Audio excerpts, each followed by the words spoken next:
The U.S. Supreme Court is delaying a decision on Louisiana's congressional map, hitting the pause button on the case until they can ask more questions, likely this fall. Thanks for joining us, everyone. I'm Johnette Magner. Jonathan has the night off. The issue, whether race was the primary factor in drawing the 6th congressional district. The case could reshape how race factors into redistricting nationwide. Conservative justices signaled they might limit the Voting Rights Act's role in such cases. For now, Louisiana's current map with 2 majority black districts likely stays through the 2026 elections.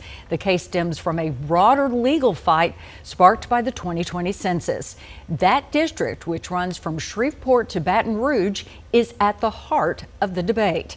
Joining us now is the congressman who currently holds that seat, Representative Cleo Fields. Thank you for joining us, Congressman.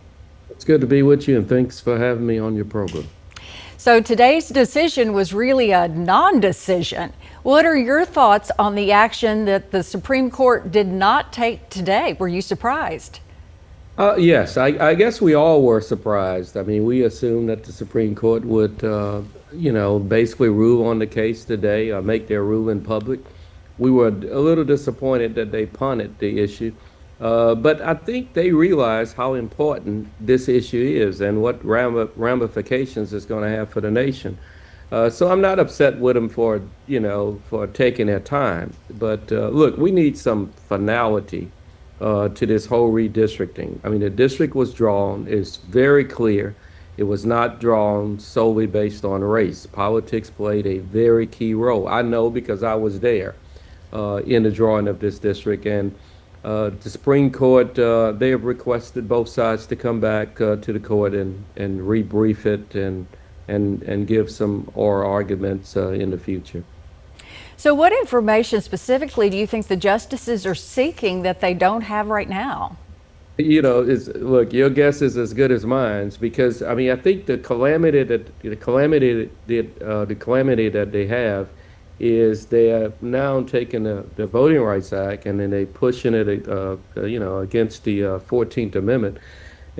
And when that happens, the Constitution wins every single time.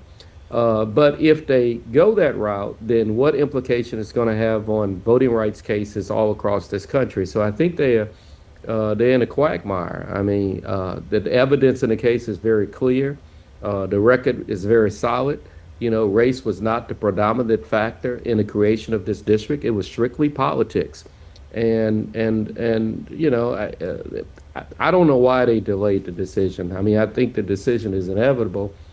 Can you draw a district that looks like the one that I represent when it's not solely based on race and comply with the Voting Rights Act? I would say yes. I mean, but the Supreme Court is at a crossroads now, and they're going to have to make an ultimate decision that's going to affect districts not only in Louisiana, but districts all across this country.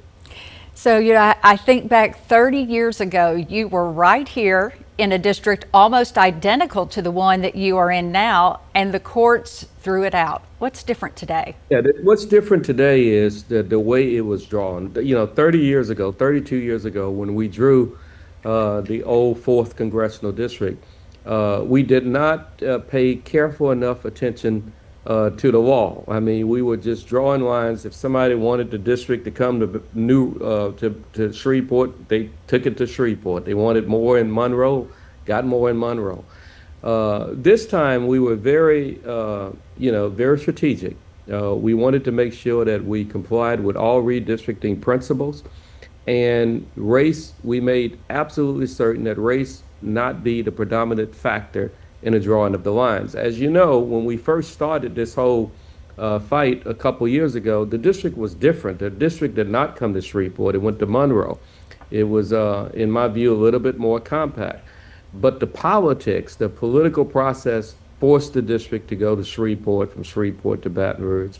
And I don't think the courts can take the politics out of politics. I mean, that would just be, you would basically be saying legislators can't draw congressional lines. I don't think the state is at the point to say, anything close to that. So as long as politicians are drawing lines, there will be politics in it. and that's totally acceptable.